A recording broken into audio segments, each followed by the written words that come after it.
We got to mix the mission statement with the idea that everything is relevant.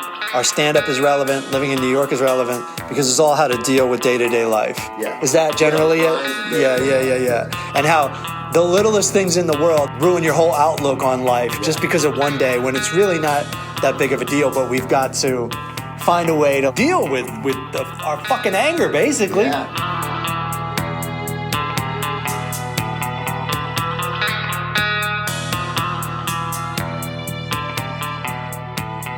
Welcome to The Power of How. I'm Matt Fulcheron. I'm here with my co-host, Daniel Torrado, my other co-host, Brennan Tassif. I'm always afraid I'm going to say your last name incorrectly, but happens. I nail it every fucking time.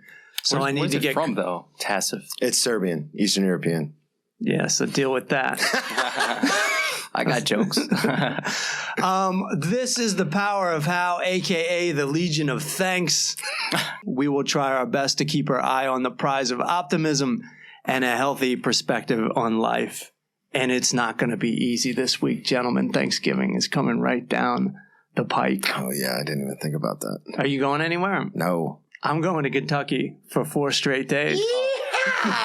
Your wife's family, right? The KY is a slippery bunch. Nice. Yeah. It's going to be 4 days straight of... Did they ever hear that? Oh, I've said it to their faces with the microphone. Well, they don't live in Kentucky. But I say that when I do stand-up in Kentucky. I'm using material on you guys right now. I apologize. But I will be going and staying in a house with my wife's extended family. I was going to say the whole group, and right? Their immediate families. And yeah, their immediate families within that. And 4 days, board games. Oh, my God. That's Jesus. Drama. I like 1 day. I like 1 day of escape. You're there for how long? I'm there for 4 days.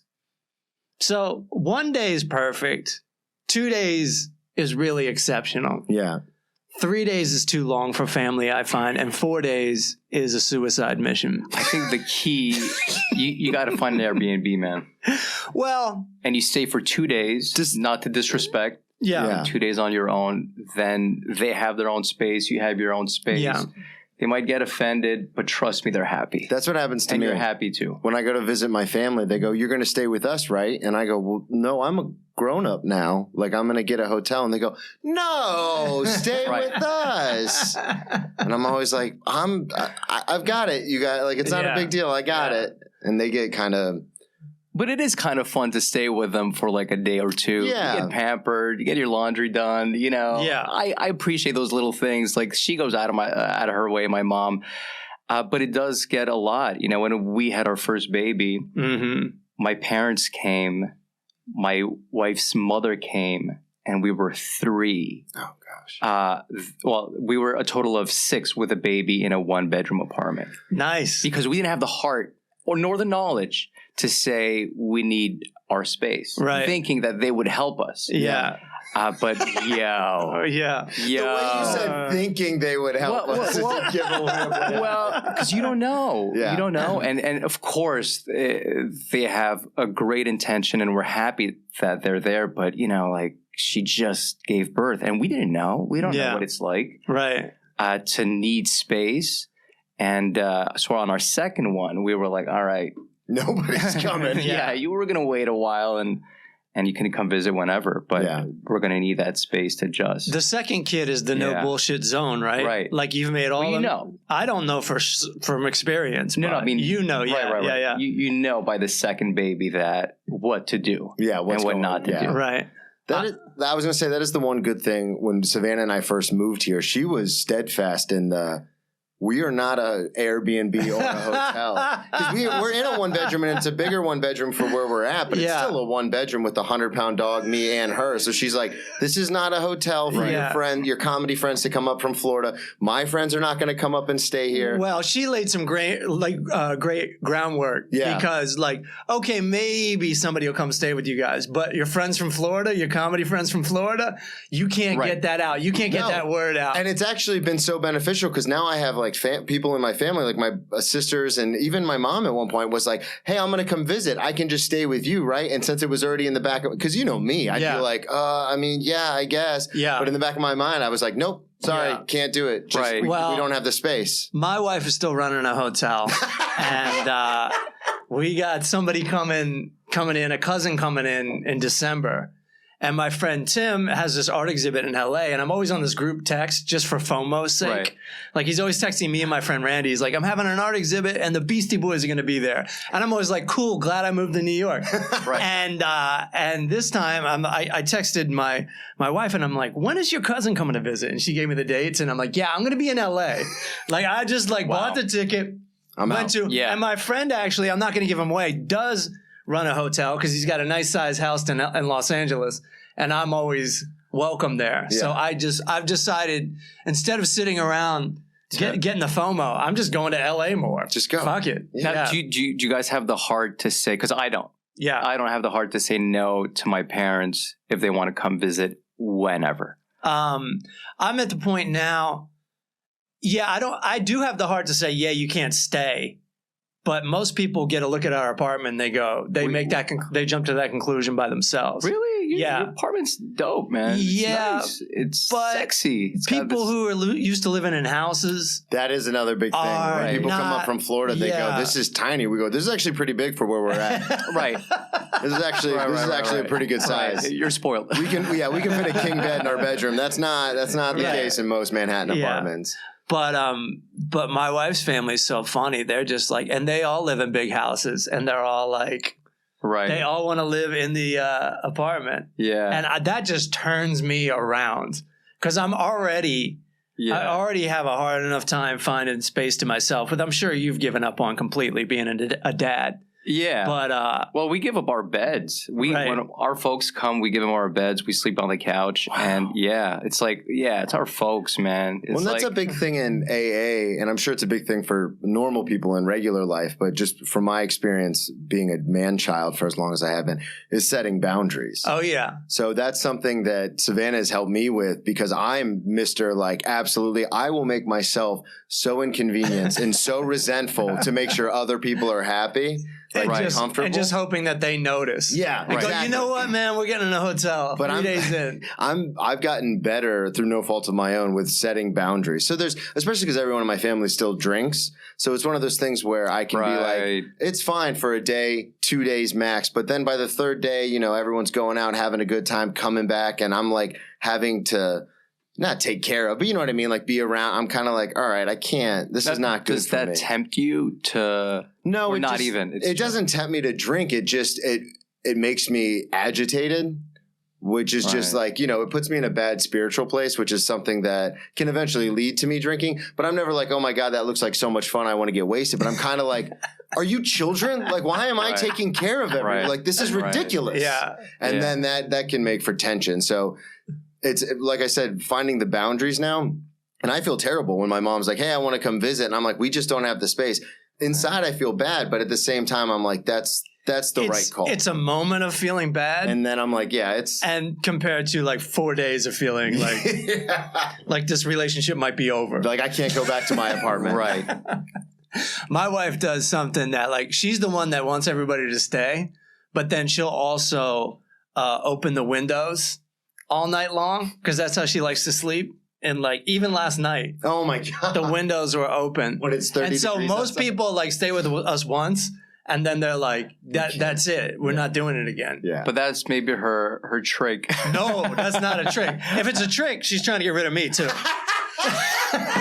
Because I like it cold, but Jesus fucking Christ, man. I feel like everyone in New York,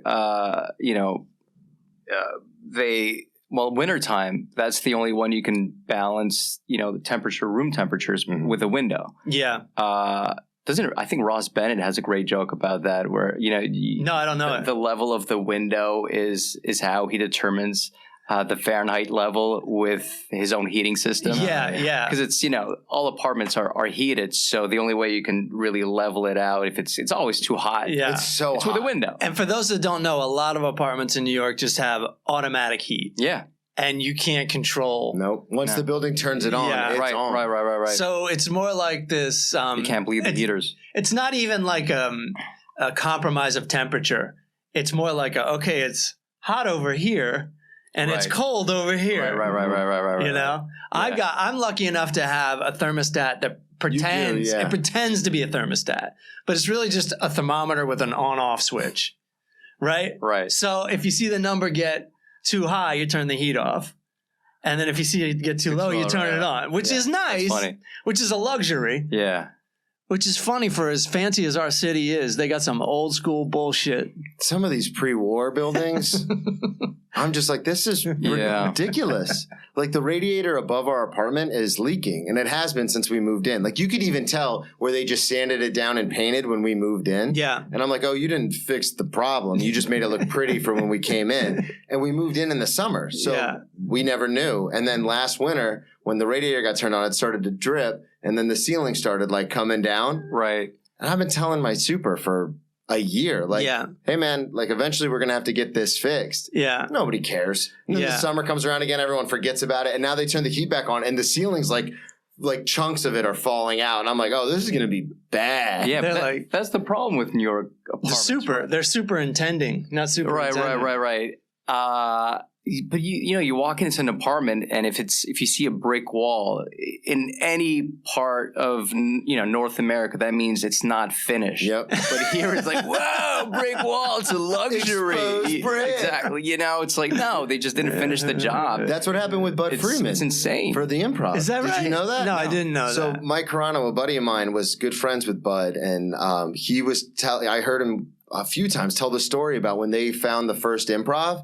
They didn't have time before the first scheduled show to finish the backing where the stage is. So he said, just leave it as brick. Yeah. And then it became like a thing in comedy clubs to have the brick wall. And then also cut to the improv chain putting up a fake, ironically, a fake brick wall. We had that too. Over a wood wall. Yeah, because that was now the style. Yeah. That's exactly what we had at the Comedy Works in Montreal. We had a fake brick wall. That's the default. A brick wall. It's not a bad look, when you're watching a comedy show, as opposed to something like Caroline's where there's like so much going on behind you that you can't even. Cobb's in San Francisco used to have a full living room.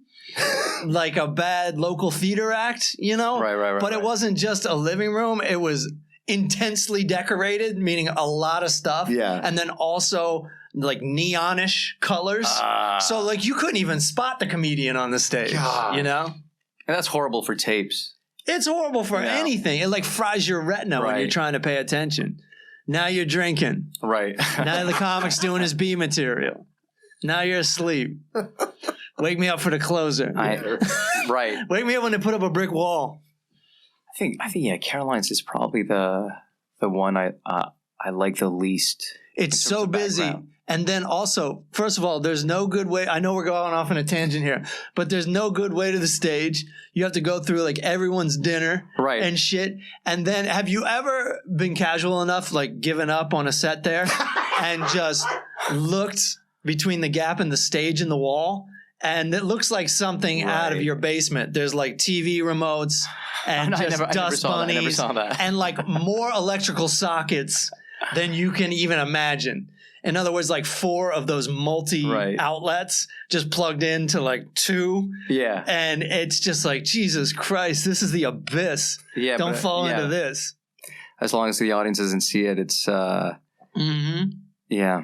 That is a strange thing with stand-up is there can be so much going on, but as long as where the audience sees the stage is clear, everyone's no, we're good. It's there's a leaky pipe they're they don't see it. It's fine, just do it. Yeah, there's a famous person on stage and there's a used condom behind a fucking gap. The coolest thing about Caroline's is there's a place you can stand and you can watch a very successful comedian on stage, and then the wall divides it, and you can watch the kitchen staff. You can watch both. It's a split down the middle. I've taken a picture of it many times. That's awesome. It's really just interesting to watch both things happening at the same time. And of course, the best part about Caroline's and any comedy club where this is true, the food. The food is great, but walking through the kitchen is the ultimate moment in show business. Yeah. That's always fun. My ultimate moment in show business. I just worked with Tom Segura in Providence and Boston, but these gigs are so important to me financially that I will quarantine before them just to make sure I make the money, just to make sure I'm healthy. Yeah. Because we're in this weird moment in the pandemic where it's no big deal until you get it. Yep. Like everybody acts like it's no big deal. Then you get it. Then you're poisoned. You're off everything. It's not the flu. Like 3 years ago, you could show up sick somewhere. And people like me, they're like, and people would be happy because they're like, "Oh, you're fighting through it, man." Yeah, like way to be a soldier. And it would be like this. It'd be like, "Oh, don't shake my hand. Right. I can't get sick right now." Yeah. But then they'll sit there inside for an 8-hour workday. Grab the mic right after you. Right. Yeah, but I feel like I was like that before this whole thing. If someone was like over sneezing, I'd be like, I'd keep my distance. Yeah, but this is next yes level. or no. Do you have corona? And if you do, you need to get the fuck off this tour. I don't care if all you have is a Borgata and a Caroline spot on your calendar. You're off the fucking tour. So I'll invest that amount of money, and that's what happened with the first podcast, right? I was feeling a little off. Just like a bad cold, but you're like, you know what? Yeah, like stay home. Yeah, it's gonna be the first episode, but you better stay home. And I was like, I get it. Yeah, it's like the sequel's gonna be better with Daniel shows up. But I just need That's this so money. funny when I heard the first podcast you guys shot. It's like, yeah, Daniel's supposed to be here. Damn it! Listen, man, you got to leave him wanting more, and that's what we did. And I just went and lived this existence. I called it a retreat. I told it to my therapist, and every time, I was overwhelmed by, my relationship or like going to a party or anything or like the subway, I'd be like, you're going to get this time to yourself. Right. To like just sit and it's amazing how quickly it goes from like a retreat to like Taxi Driver Part 2. Going crazy. Speaking of the sequel. Like you're good for a while. And I even got into meditation and I got a lot of work done. But after about 3 or 4 days, it's like, you're just this creepy dude hanging in the apartment. And there's no good way to get exercise either, because like if there was like this road, it looked like a regular road. But once you start walking on it, you realize you're on a fucking highway. Yeah. Like there's a sidewalk, but cars are going like 60 miles an hour past you. Yeah. It doesn't matter, there's traffic lights. And you're just like, I'm going to fucking die. Yep. In Warwick, Rhode Island, not even Providence proper, just like on the side of the road in front of a Chipotle or something. Yeah. And then I remembered, oh yeah, you walked from the airport to the Best Western, because I was calling this, the reason you get the hotel at the airport is so you can get the shuttle to the airport and it's close to the airport. Yeah. But I'm calling these fuckers all day at Best Western just because I've traveled so much that I'm like, I need to work out all the kinks before I even get started. Before you even and this is what we used to do before cell phones caught on. You would call the hotel and like see what was up with their shuttle and stuff. Yeah, I'm calling them all day. I'm calling them all day. They're not picking up the phone. And my flight got bumped to like 10 p.m. So I'm going to be showing up at 11 p.m. and just not wanting to deal with it. Yeah. Well, that late at night. And this is the day before? This is the day of. Oh, okay. So I'm calling them. I even called like Best Western headquarters, and they were like, yeah, we'll get the message to them. And I'm thinking like, fucking how? Because they ain't answering. They're not answering their phone at all. And I got out. I landed. They still didn't answer. I got out the phone, and I walked to the room, and as soon as I got there, the shuttle pulls out and this kid gets out, and I'm like, dude, I've been calling all day, where were you? And he goes, I'm the only one here. And he goes in and he checks in the people he just fucking shuttled over. The receptionist? Yeah. He's literally the only one working. Yeah. And I'm like, dude, all right. I'm like, and I just like took his side all of a sudden. Yeah. I was like, dang, you're the only one here. He's like, yeah, the other guy called in sick. I'm like, oh my God. That's hilarious. Then he knocks on your door the morning. Yeah. Room service. Yeah, right. So after 2 days of like risking becoming roadkill, I was like, oh shit, I'll just for my exercise walk back and forth to the airport on this desolate road. And I did that, but it was boring as shit. And I don't know about you guys, but I always feel like super paranoid that I look suspicious. Oh, just like fucking middle-aged white dude, back and forth to the airport. That's creepy, man. John Rambo, just fucking hanging out, mapping out your escape plan. And so this one truck, it pulled over and it needed help, and this cop pulled up to help the guy, and I walked past him and I go, well, that's the end of my fucking workout. Wow. Because I'm not walking past that cop twice. Yeah. As if I have anything illegal on me. I just don't want to fuck with it. Right. That's going to mess up my quarantine if I'm suspiciously thrown in the slammer. Oh, yeah. That's a lot of paranoia, man. Oh, yeah, definitely paranoia. When I get something that's important to me, I'm very paranoid that I'm going to fuck it up. Or something, some outside force is going to fuck it up, like these gigs. Isn't it crazy how we always just move to the negative? We're always thinking like, what if something bad happens? What if this? But we never. I remember reading this great book. It's called. It's such a corny name, man. It's called From Panic to Power. It's so corny, but when I read it, it pointed out some really great things about how how she explains to the doctor that with anxiety is just is the exact opposite of being creative, for example. Mm-hmm. So it's like riding a roller coaster. You could be excited or you could be terrified, but it's the same energy but polar opposites. Mm-hmm. So she explains that instead of having all your what ifs be negative, like what if something great happens? What if I meet a friend? What if I start talking to that cop? What if he starts coming to a show? What if I make a good contact? What if, I move beyond that fear? And it's really cool because I actually use that now. Yeah. It's like whenever it's just a question of being aware. Mm-hmm. That whenever you're aware that like, oh, my what ifs are all negative. Mm-hmm. Like, what if I just switch that over to something positive? Yeah. And then you start getting into this roller coaster of like fun imagination where everything is amazing. And then you're like, the whole vibe, your whole energy shifts and you're in such a like peaceful, happy place. And you could have done the exact same thing. Right. Killing yourself. Yeah. Right. And it's just a thought. It's just a moment. And then everything becomes a possibility too. Right. So like, and you're open to that. So like if I go to the show and somebody walks up and starts talking to me, I'm like, oh cool, I get to meet this person. Yeah. But I have a tendency to be like, when is this fucker gonna get away from me? Right. Don't come say hi.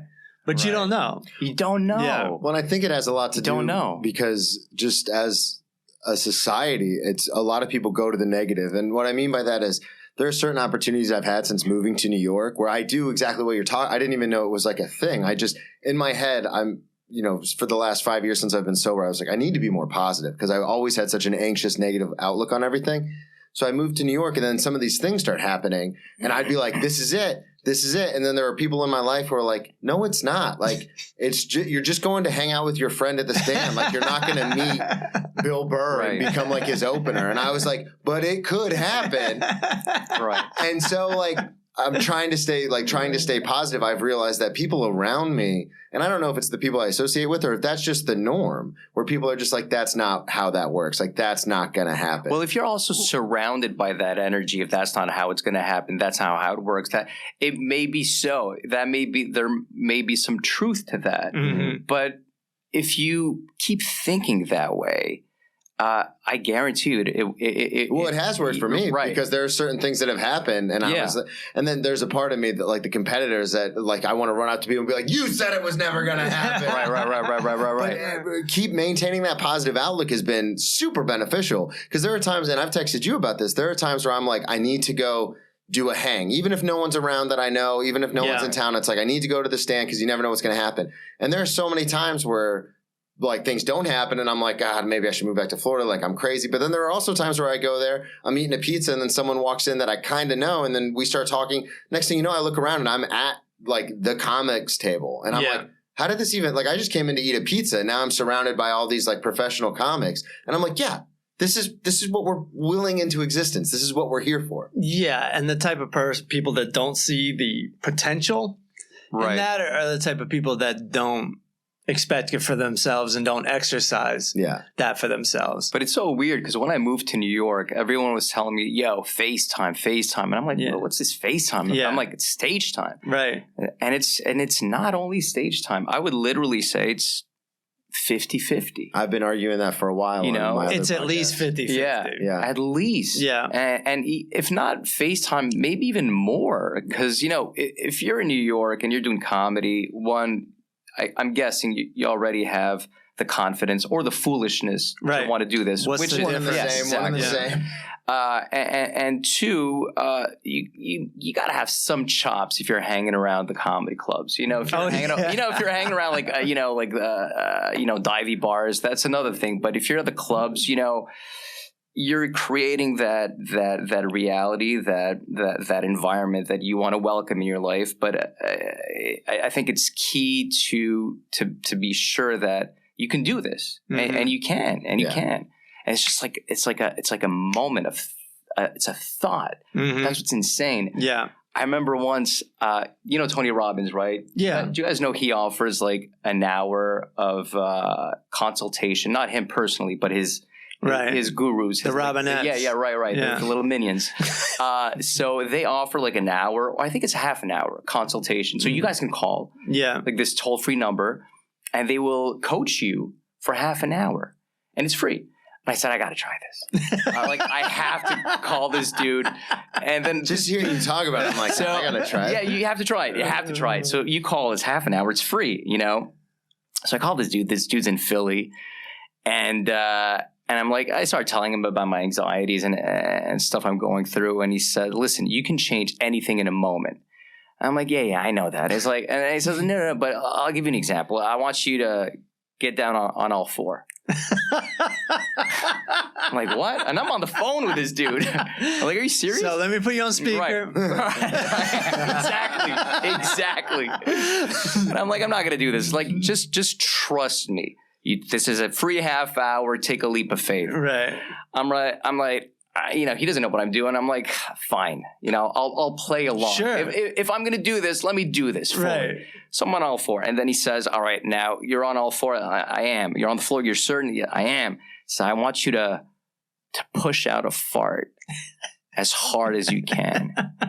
I'm like, are you? And I'm on the floor. Dude, I'm talking to this Tony Robbins dude. Yeah. And he says, I'm like, I started giggling. I'm like, are you serious? I'm like, dude, just push it. Just like push to fart. Even if you don't feel like farting, I want you to push. And then I'm like, I don't feel like for just push it. Just extend it and push and go through it. I know you can do it. And he's coaching me on how to push a fart out. Right. And he's go, go. And I'm pushing and my face is getting like all red and a fart comes out. And then I start laughing and he starts laughing. And then he says, stand up. And he says, how do you feel? I said, I feel great. and he said, see, from one moment to that, like a minute ago, you're talking to me about all your anxieties. And now from 1 minute to the next, you've changed. Mm-hmm. You blew it out your ass. Yeah. Well, I got to change diapers too now. but it's like, it was as ridiculous as probably on speaker. They probably have this, the whole staff, right? Yeah. But who cares? Like, because you're one of thousands. Right. And what a learning moment. Yeah. And he taught me that, because there's two ways to work on how you feel. You can work inside out or outside in. And he really taught me, and acting will teach you that as well. But when you do something physical with your body, it will change your emotions. Like you work out and go for, you exercise. I swim too, Exactly. Yeah. So what a great learning lesson. And literally from, a workout's an hour and a half, swimming is the same thing, but to just do something silly. Right. Alone. Yeah, man. And just, it changes the whole chemistry of your body. Absolutely. It was like, whoa.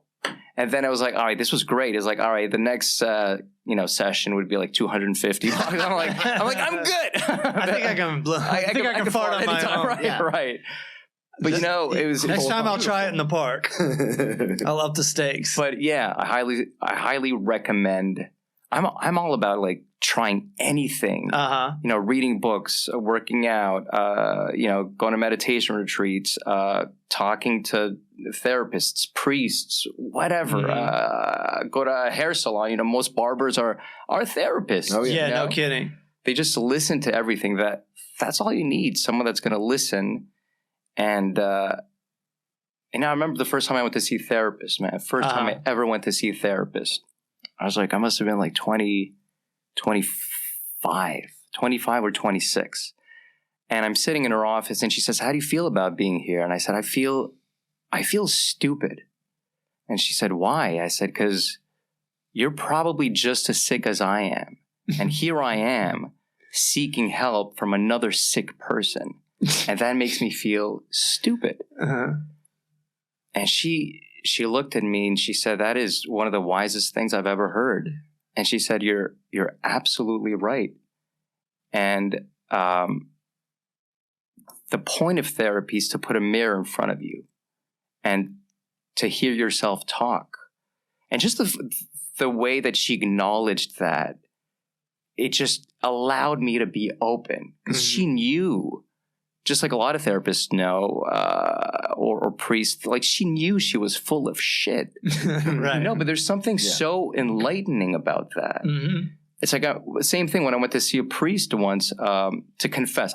I'm not interested in confessing my sins. I don't believe in that. Right. But my mom, very religious, very Catholic, Polish, she said, Dan, it's Easter. I was 19. Yeah. It's Easter. Please go confess your sins. I'm like, there's no way. So do it for me. I can't say no to my mom. I haven't even done the good shit yet. Yeah. She I can't even confess for real yet.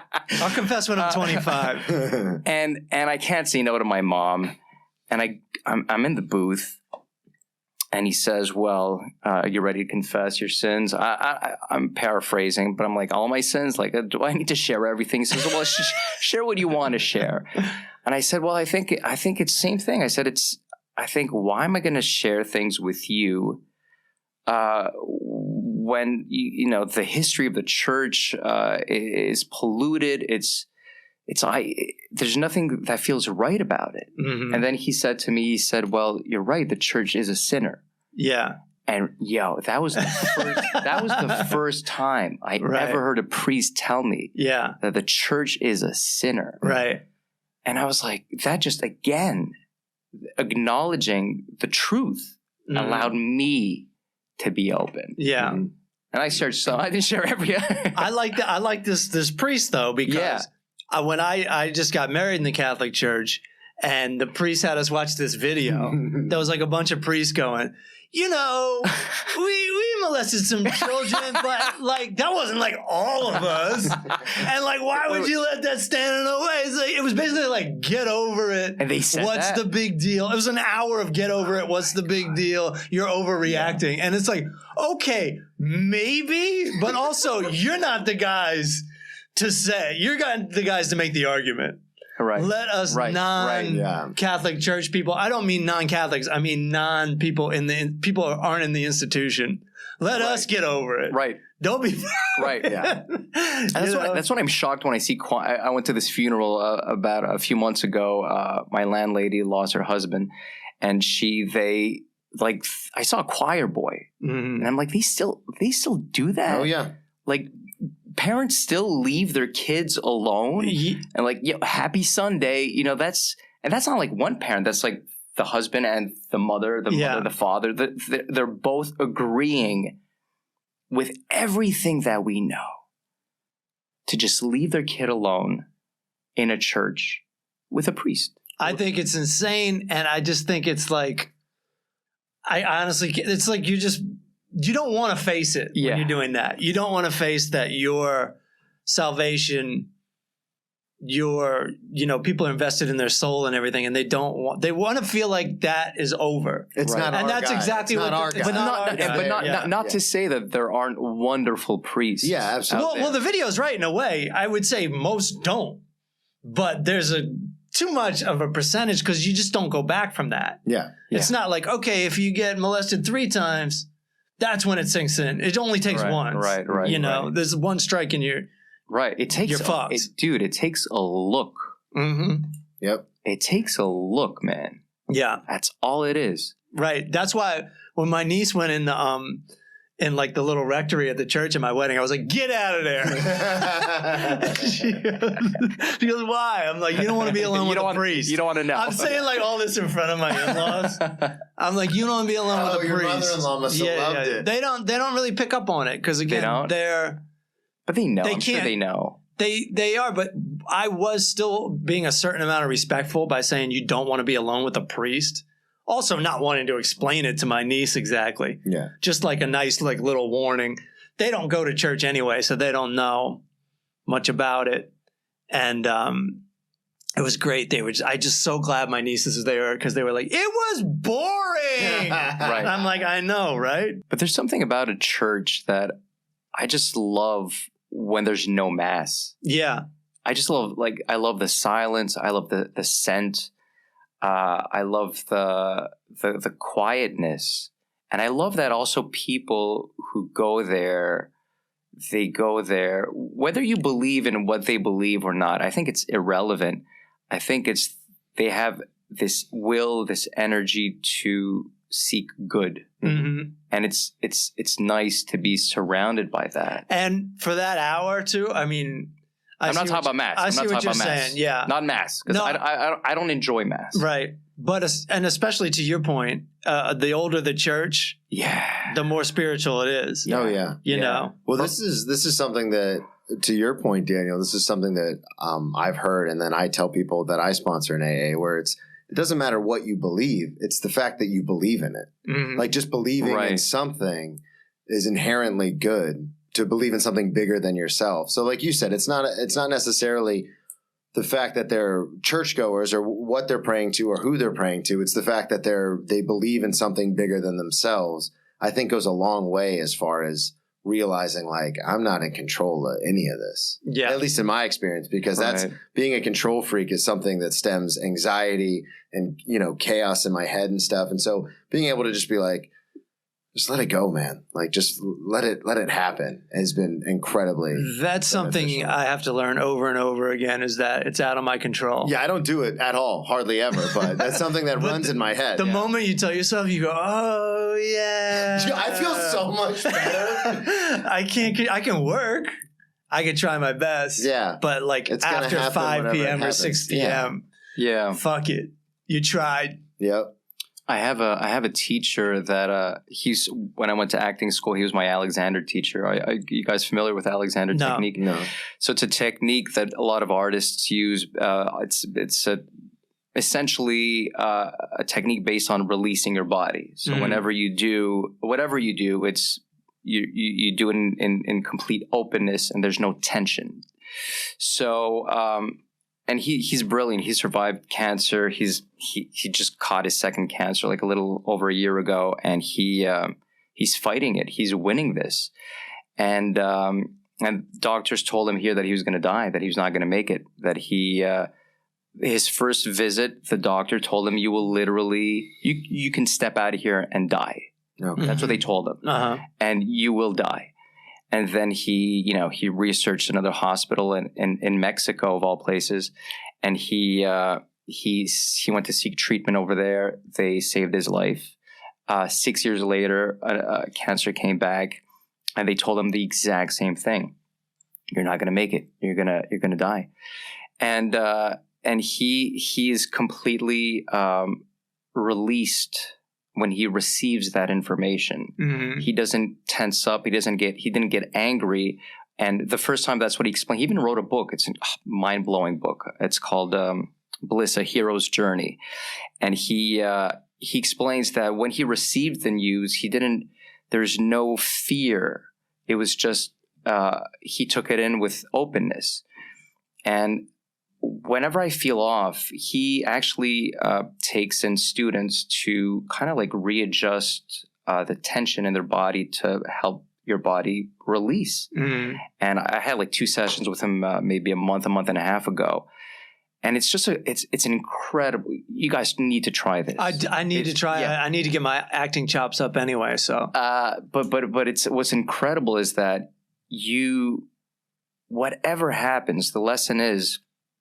You trust it, no matter how good or no matter how bad it is. Because most of the times, and we know this, we've seen this a million times, and whenever something bad happens, down the road, that thing needed to happen for something great to pop up.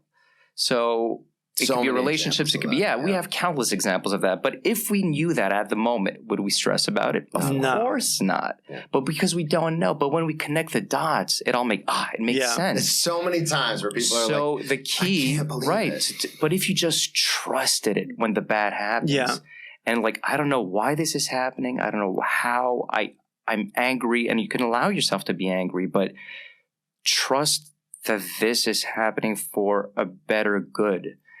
Instead of getting tense, angry, anxious, how is that going to serve you and the time you waste, the years you waste, just fighting something instead of like just going with the flow? It's not going my way, but all right, let's just go and trust it.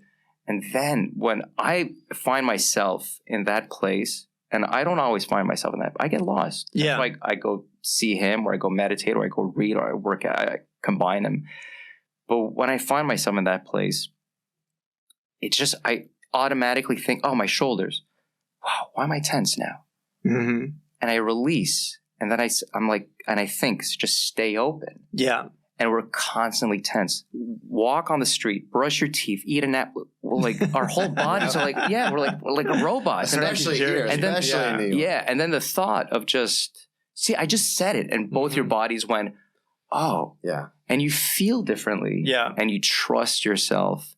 And it's great for stage, because when it's not going your way, you just... That is kind of like what you're talking about. That is the moment of acceptance for me. There's just all this anxiety about, oh, what if the show goes wrong? And then when it finally does, I relax. Yeah. And I'm like, it's here. Well, I had that in rapid succession, where I had my first show at the Stand when I first, within a year that I moved here. And I was like, this is it. Like, this is what we play for. Like, this is what I've been working for. And I put so much emphasis on it. And I was so tense when I went on stage. The audience could feel my anxiety and tension that it didn't go well. And then a week later, I had a show at the Cellar, and I was like, you know what? Fuck it. Yeah. Like, I'm just going to do my thing. And I went out, and it went great because I was relaxed. I've been on stage thousands of times, but because these were so amplified because of the stakes, that first one, I was so tense that it just went wrong. Mm-hmm. And then the second time, when I was like, screw it, I'm just going to do what I want to do, and I was relaxed, it went awesome. Yeah. It's just like you said, it's that simple like flick of a switch where it's like... Because we get attached to an outcome. Yeah. You want, as soon, like, I think Buddha said something like, as soon as you want something, you're bound to be miserable. Or as soon as you get attached to something, like, attachment is the root of misery. Right. I think that's the quote. But as soon as you want something, either good or bad, whatever it is, you're bound to be miserable, because you lost as soon as you wanted to want. Yeah. Mm-hmm. So it's to not want and to just accept whatever comes my way. Like, man, I just bombed. I did like a 45-minute set in Long Island. It was like probably one of the worst 45-minute sets. I don't remember ever doing such a and partially I never want to blame the audience, but they were extremely drunk. Right. And I don't mind heckling if it's audible, if it's articulated, if I can hear it, and if you can comprehend it. Yeah. Some heckles are incomprehensible. Yeah. Absolutely. Yeah. And when you just hear like blah, blah, and like what, and then blah, blah, and then you got another blah, blah, and then you like what, like just I know a speech therapist, but they're drunk. There's this other dude who, after every joke or every line, I know what you're saying, man. You got stand. And it's not malicious, so I can't get mad. It doesn't come from a bad place, so I don't like to scold them or to shit on them. Yeah. Because then it just shows my insecurity and my fear. And I'm not angry at him. We've all been there. We've all been obnoxious and drunk. Yeah. But that dude, he was just agreeing with me. Right. If anything, he's on my side. No, you got to keep him. So I got to remember that, not snap. I got in the bag. I got another couple arguing, and it's like it's the flow. It's like a symphony. With a 45-minute set, there's movements, there's ups, there's downs, there's crescendos, there's prestissimos. There's no fucking interruptos at every 2 seconds. You got to accept it. Yeah, and it's how do you? And then what could I have done better?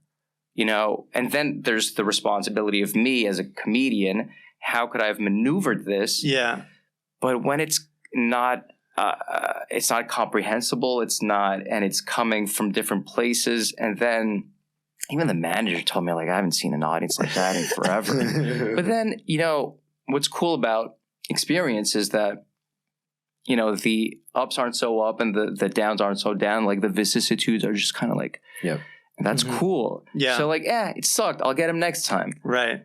But I would have killed myself as as a first headlining set. Sure. Am I good enough? Right. All the what ifs would be negatives. Yeah. I just went back home. I'm finally getting somewhere with that, where like if the show wasn't exactly where I wanted, because I'm to the point where if there's 20 seconds of a 20-minute set that I don't like, I'm like, fuck, man, I fucked that up. Yep, I'm the same way. But now I'm moving into, it's never going to be perfect. Right. That was the part that was imperfect.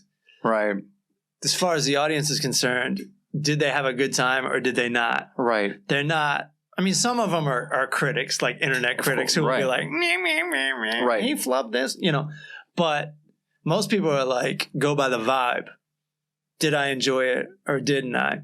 And it's just you gotta grade it almost as like a pass fail. Mm-hmm. Yeah. In a way. Yeah. And what was cool is I had 3 audience members tell me, "Oh, we loved your set. You're so funny," and they were apologizing for the audience. Yeah. Which is nice to hear, but at the end of the day, like I didn't have fun up there. Most people were, I don't know what they were. Yeah. But it's there's a Montreal comic called Massimo. Because to your point, if the first 20 seconds don't go right, he as an open micer, he had this great trick. He's like, if you don't like this joke, in his head, he would tell himself, if you don't like this joke, you're going to love the next one. Right. And then the second one would bomb. And he'd be like, if you don't like this one, in his head, you're going to love the next one. Yeah. And then the third one would bomb. But that's how he would keep himself. That was smart. That's a very interesting way to go about it. It's like, don't worry. I'm going to get you on the next one. I would take it one step further and start saying that out loud. I think that could be very fucking funny. Yeah, of course. Because I have we were talking about it earlier, but I do have that bad habit where I can let negativity like snowball. Right. So like I'll get up, and if the first one doesn't hit, I'll do the opposite where I'm like, well, if that didn't hit, I don't know. The next one's even worse or even darker or even because I tend to go in a direction. And, obviously we can get out of wherever we're going. But a lot of times I'm like, well, no, because I tell stories. So it's like, no, this feeds into the next one that feeds into the next one. So by the time I'm like 2 or 3 down, if I'm losing them, I'm like, no. I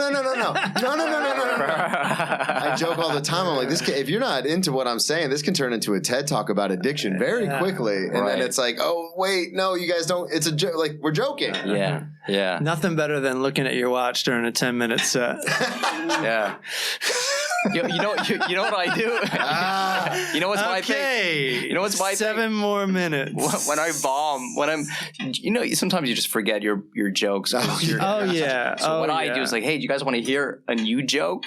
So then I pull out my phone. I just look at my old jokes. That's smart. I remember. That is genius. Yo, it saved me so many times. Because I ask the audience, of course, the audience is going to be on your side. They're going to be, go for it. Yeah.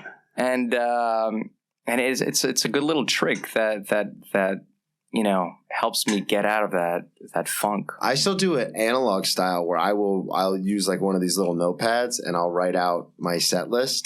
Because every once in a while, even, years we've all been doing this, but every once in a while I'll get up and I'll hit my first joke. And if it hits, I'm like, heck yeah. And then I'm like, shit, and like I'll just start falling like, wait, where was I going?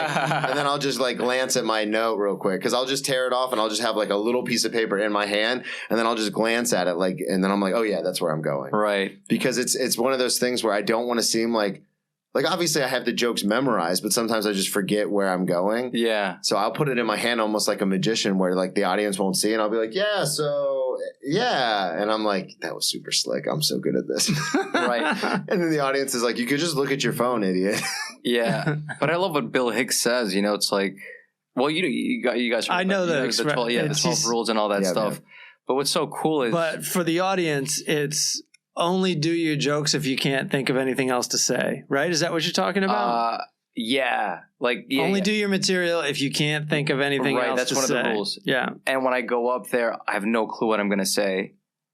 Like that's his first. He closes his eyes and he just. Oh yeah, you were telling us about this. And but there's. Oh, I don't know why I started talking about that. What were you saying right before that? I was talking about how sometimes you get out of it by saying, "Do you want to hear a new joke?" and you look at your phone. Right. And I was saying that I always write down a set list, so in that way I can always like kind of have a feeling of where I'm going. But I think it comes down to there's tricks to put yourself back in the moment. Yeah. And the moment is the only thing. Trusting the process. Mm-hmm. Like we've all done the work, so sometimes I forget. It's like, oh no, you've done this a lot. Yeah. Like you're gonna be fine. And sometimes I forget that. Sometimes I over prepare. I always forget that. Where it's like, and then you get up there and you start going and you're like, oh yeah, I've done, like we used to say in football all the time, like you're nervous until the first hit happens. And then you're like, oh yeah, I've been doing this my whole life. But it's also for the audience is like, sometimes you can tell like you're Chuck E. Cheese up there, like going through your fucking shit.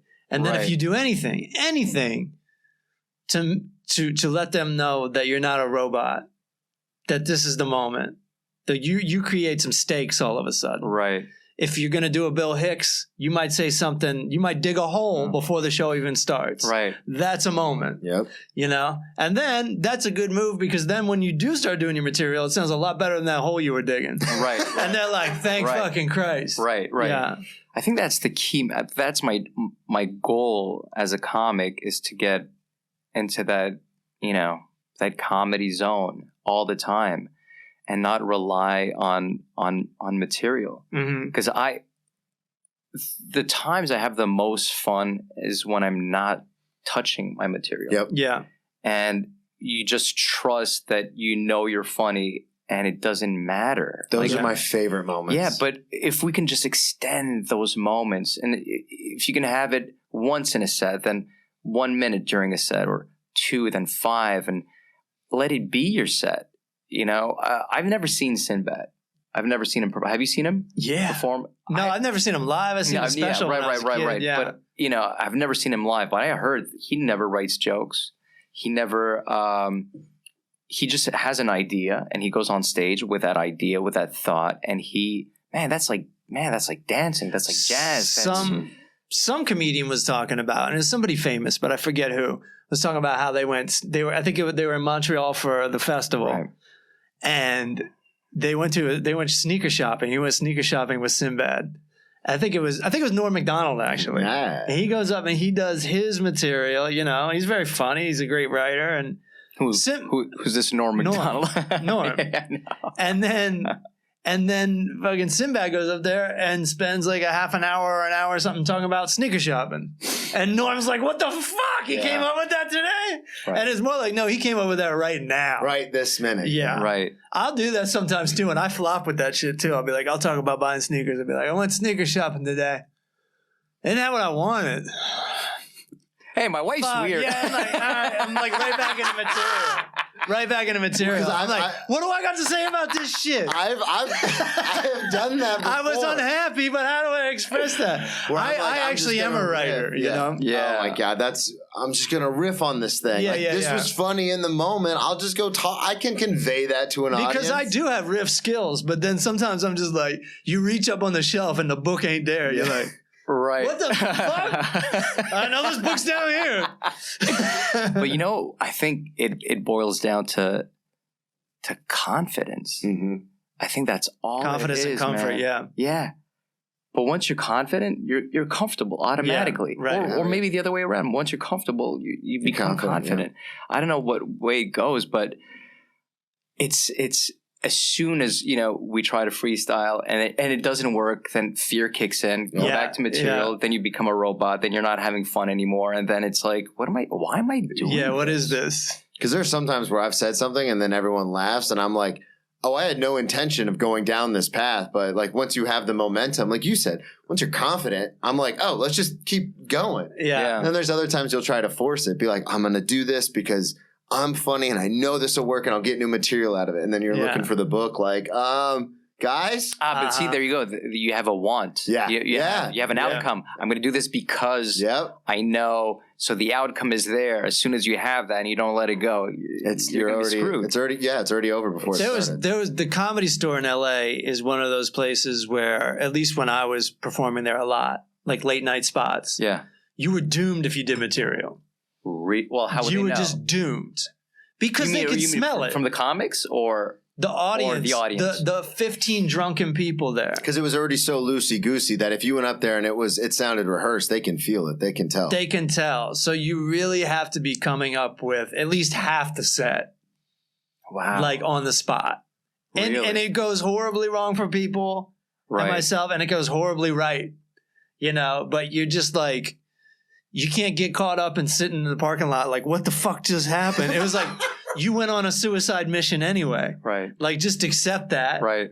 And just, if you want to feel something about that, fine, that's what you feel. But don't get caught up in it. Yeah. Because that was worst case scenario, even though it says the world famous Comedy Store. Right. And by the way, it wasn't the world famous, but it also wasn't. What? Back then it wasn't. Well, it was and it wasn't. But the point is, like, it's not the world famous bombing. There was nobody saw it. It was a tree in the fucking forest falling down. Right. So you just got to relax. And it's crazy how we carry it, how that moment is done, and then we still bring it back. There's this other great story. I love this story. It's about this like a Zen master and his student, right? And they're walking in the woods. And they see this woman, and she's on the floor, and she tripped or whatever. I'm paraphrasing the story, and she needs help. And he says, "Well, let me carry you and help you up." And then he does, and she's safe, and they move forward. And the student is like, "Well, he's kind of quiet, and he's like, I can't believe you just did that. You're a priest. We're not supposed to touch women. We're not supposed to be in contact with." And then he said, you're right, but I carried her and I let her go, and you're still carrying her in your mind. Mm-hmm. Oh, yeah. And that's what we do all the time. Oh yeah. We just how we bring the bad with us, but less with experience and time, and I think we learn to let go. And even the great shows, I don't even feel that high about it. I'm like, that's fun. At a certain point, it's like, well, that was my responsibility. Yeah, that's my job. That's what I expect of you, young man. Right. When you're talking to yourself. Right. Yeah. But there's I don't get high off a great show anymore. I feel lower about bad shows than I ever feel great about good shows. I feel good when a surprise happens. So when these chances we take that we were just talking like a moment. about, That's true. when a moment happens. Oh yeah, it's fun. Then it's like, that's why we play the game. Nailed it. Because this is some funny shit, even to me, because I didn't expect to do it. And it's rewarding. Do you guys think that comics have I'd like to hear this about you because I have my own theory. But who? Well, what's that? This is for next week. What's the question? The question is, what field in any livelihood what do you think? What gets the biggest high? I'm gonna say, just very briefly, anything physical, right? Like sports, athlete, right? Yeah. I agree. Yeah. As a former Division I athlete. No, I mean, there were times where I scored a touchdown in practice, and I was like, fucking hang it up! Yo, that moment. Put it on the record. Getting your dance ready? Dude, I wore the same, I washed them, obviously, but I wore the same pair of socks from my freshman year in college all the way through college football, because I scored a touchdown during, we called it the toilet bowl, which was like the day after the game. Everyone who didn't play in the game had to do a scrimmage. And I scored a touchdown, and I wore those same socks every day at practice. That's great. Put it on the board. Well, thanks for listening to The Power of How. Rate, review, leave comments. Or don't. Well, subscribe. This is how it's done, right, Brendan? Yeah. They have to interact with it. I know. Unfortunately. Follow us on all social media at The Power of How Podcast. And that's it. Come hang with us next week. Yeah, Beautiful. thanks, guys. Thanks for listening to The Power of How. Music by Daniel Torado, artwork by Nelson Diaz. Follow us on all the social medias at The Power of How Podcast. Rate, review, and subscribe, and check us out at patreon.com/The Power of How Podcast. Send us some positive vibes in the form of U.S. currency. See you next week, everybody.